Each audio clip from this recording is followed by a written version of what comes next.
Coming up, we're talking about the wild first night in the Dome, including comments from both Ricky Thornton Jr. and Tyler Carpenter. There's news from Emerson Axsom, and we look ahead to the Xtreme DIRTcar weekend. Let's do this.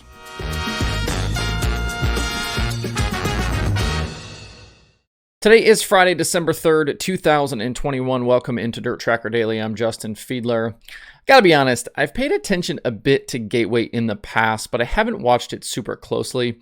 It's a bit of a curiosity running late models inside a dome, so I've certainly checked in on winners, but I haven't sat and watched a bunch of the racing in the past years. After last night, though, I certainly understand the appeal, and I'm almost wondering why more promoters don't try stuff like this. Last night was like WWE for late models inside a football stadium. Racing late models on such a small track has to even out the competition a bit, as things like aero are probably minimized on such a small racetrack. And in the end, you get bare knuckle brawls for races and guys like Tyler Carpenter earning wins, making friends along the way, and then spouting off about it in post-race interviews. Last night was quite the opening night for the Gateway Dirt Nationals in St. Louis. I'll come back to the late models in a minute. Let's talk about the other happenings from last night. As I talked about yesterday, last night and tonight are split field prelim nights for the late models and modifieds, and we were treated to some pretty good racing.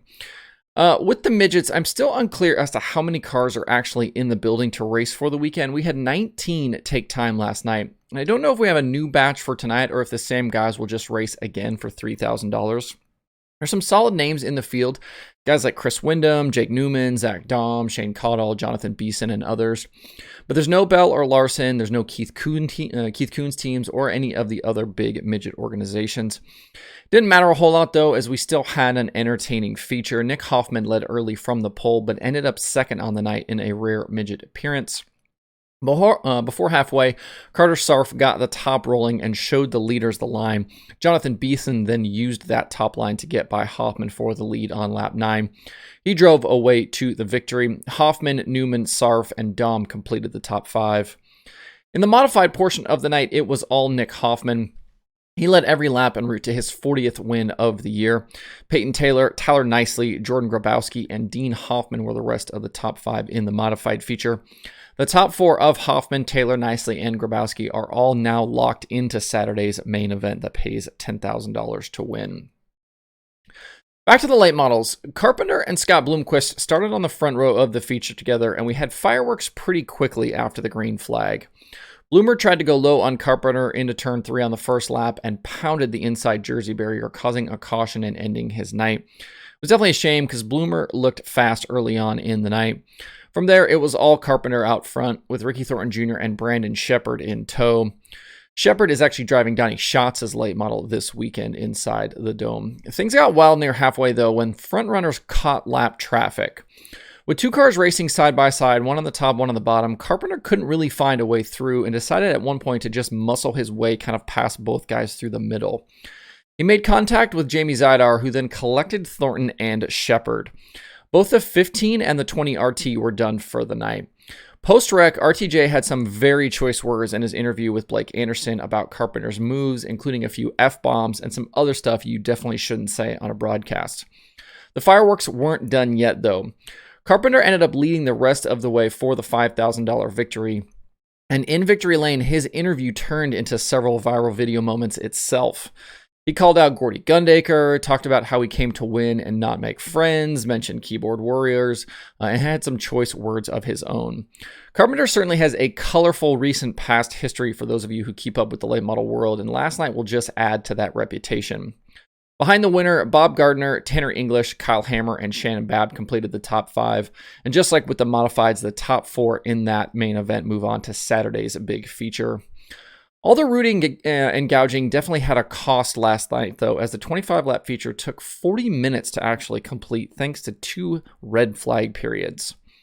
With still 2 more nights left to go, if Thursday's racing was any indication, we might be in for a wild weekend in the Dome.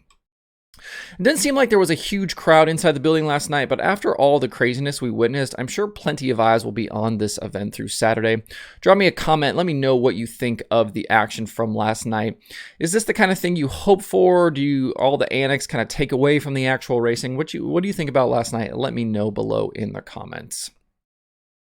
If late model action from the Dome just isn't enough this weekend, don't forget the Xtreme DIRTcar Series is back in action on Saturday at I-75 Raceway in Tennessee.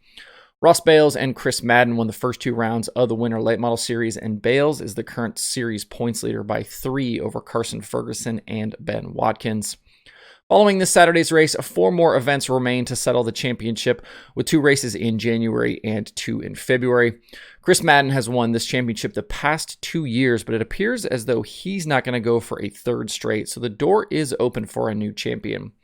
Also expected to race on Saturday are plenty of regional names like Dalton Wilson, Tim Vance, Ray Cook, and Corey Hedgecock. Hedgecock might be the one to watch here, as he already has 2 wins at I-75 in 2021. Hot laps are scheduled for 1:30, so there's a decent chance you could catch this race on Dirt Vision in the afternoon and early evening, and then jump over to Flow to see the finale from the Dome. For more info on the series, visit XtremeDIRTcar.com. In some driver news from yesterday, Clauson Marshall Newman Racing announced that Emerson Axsom is joining the team for 2022 to compete full-time with the USAC National Sprint Cars. The team also announced that Axsom will run select events in a CMR midget and winged sprint car. Axsom spent 2021 driving full-time in a midget for Petrie Motorsports and ended the season 4th in the standings behind Buddy Kofoid, Chris Windham, and Justin Grant. In 40 USAC midget appearances this year, he had 2 wins, 20 top 5s, and 28 top 10s with an average finish of 7.83. Besides the midget schedule, Axsom made 10 starts in the sprint car for Clauson Marshall after the team parted ways with Klobodyne over the summer. In 7 USAC starts, Axsom had a best finish of 7th and led laps at Lawrenceburg until a late flat tire ended his chance at a first career win. I know we talk about young drivers in dirt racing a lot, and Axsom is definitely one to watch in this current crop of talented drivers. Both in the release and on Twitter, team owner Tim Clauson talked about Axsom taking advantage of a kind of a short few race deal and turning it into a full-time opportunity with the team. As a wise man once told me, when you get a chance to shine, you better shine, and Axsom has done just that. With the speed we saw from him late in the year, race wins should be very much on the table for this team in 2022. I think it's interesting here, too, that the release mentioned possible winged starts. We don't know officially what Tyler Courtney's plans are for next season, but a Sunshine Axsom 2-car squad at some events could be a potent combination next season. There are 4 shows on the streaming schedule for today, with just a few more coming for the weekend. Today, Flow Racing has Flow 24/7 and Night 2 from the Gateway Dirt Nationals. Speed Sport also has a pair of shows, one from Hendry County and one from Kern County. To see the full daily streaming schedule with links to watch, visit dirttracker.com/watch tonight. That's it for the show today. Hope you have a good Friday and a good weekend. If you have thoughts about the topics on today's show, please leave them in the comments below or tweet at me. Thanks everybody for tuning in this week. We'll be back on Monday for more Dirt Tracker Daily.